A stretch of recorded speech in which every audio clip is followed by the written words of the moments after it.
Comment on fait des graines alors? Avec Xavier aujourd'hui, voilà. Alors on a un espèce de presse tomate, c'est pépineuse on va dire. Dans un premier temps, Oh, et les graines.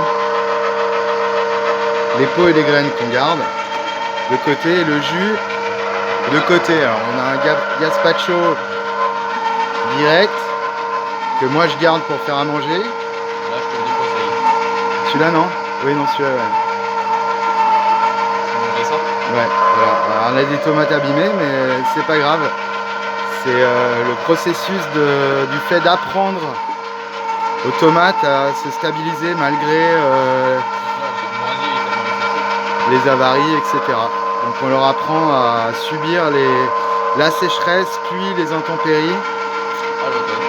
Et ça c'est vraiment le fait d'essayer de un petit peu générer une forme d'intelligence d'adaptation chez elles qu'elles ont déjà, mais on les force un petit peu. Donc quelques sessions de sécheresse sans arrosage, et ça je vous montrerai plus tard, sans arrosage, et puis après on a la saison des pluies, ce qui fait qu'elles résistent également contre le mildiou, et ça c'est assez impressionnant qu'elles aient la capacité de résister contre et la sécheresse et l'humidité.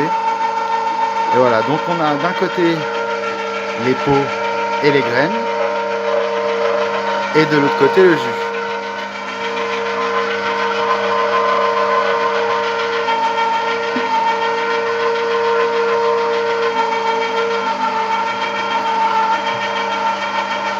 Alors voilà, il faut faire vraiment attention de nettoyer convenablement la machine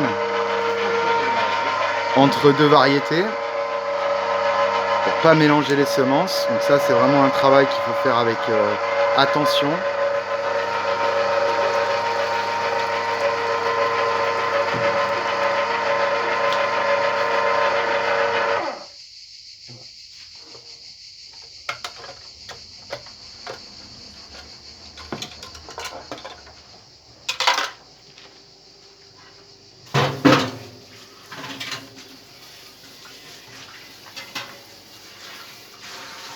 Et voilà, donc on aura ça. Et donc pour la suite, je vais te montrer. Xavier va nous montrer. Déjà la suite, c'est pour démonter ça. Parce que voilà, le résultat. Donc on a une espèce de vis sans fin quand même pour faire le bordel. Par contre, il y a des tonnes qui sont coincées.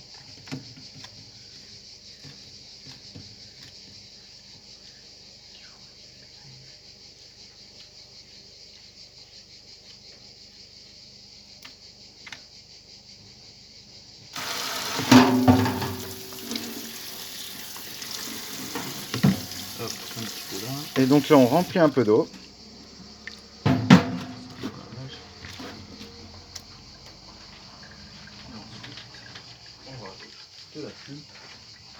Et on rajoute un peu de pulpe. Alors pourquoi Xavier? Pour que ça puisse fermenter. Hop là. Ok, la fermentation va faire en sorte qu'on fait une petite séparation on va faire trancher en fait pour les cuisiniers intentionnellement notre appareil à semences on va dire. Et on le met de côté. Et là tout simplement ce qui va se passer c'est que les graines vont se détacher. Avec la fermentation, elles vont aller se reposer au fond du seau. Et on aura déjà un premier tri de fait. Voici. Voilà, alors je vais vous montrer autre chose qui est assez marrant. Parce qu'ici on trie les graines. Et du coup, voilà ce qui arrive. Il y a des champs de tomates et de courges et de tout ce que tu veux. Qui poussent toutes seules, bien sûr, qui n'ont absolument pas été arrosées, évidemment. Et voilà, et donc on a quand même une belle forêt de tomates ici. Voilà, pour la semence.